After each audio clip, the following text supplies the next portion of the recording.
হবে? জবাবে হযরত ফাতেমা রাদিয়াল্লাহু তাআলা আনহা বললেন, আব্বাজান, আমি নিশ্চয়ই পর্দার সহিত আমার বান্ধবীর বিয়েতে যাব।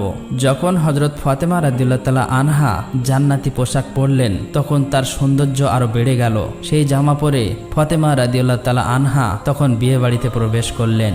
সেই জামা কাপড় পরে ফাতেমা রাদিয়াল্লাহু তাআলা আনহা যখন বিয়ে বাড়িতে প্রবেশ করলেন তখন যেন সবকিছুই আলোকিত হয়ে গেল। মহিলারা নববধূর দিক থেকে মুখ ফিরিয়ে হযরত ফাতেমা রাদিয়াল্লাহু তাআলা আনহার দিকে তাকিয়ে রইল।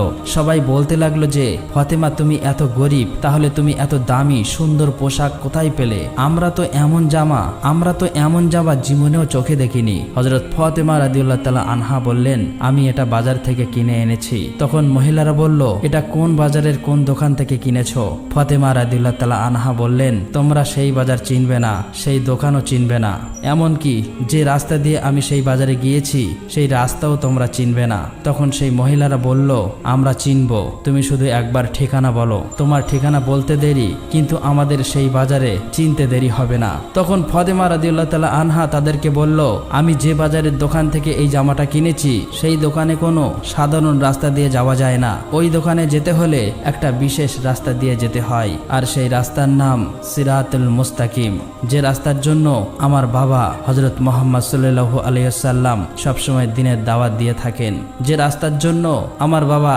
তায়েফের জমিনে 3 বার রক্তাক্ত হয়েছেন। সেই রাস্তার নাম হলো সিরাতুল মুস্তাকিম। সেই রাস্তা দিয়ে যদি তোমরা যাও তাহলে যেতে যেতে একটা বাজার পাবে, আর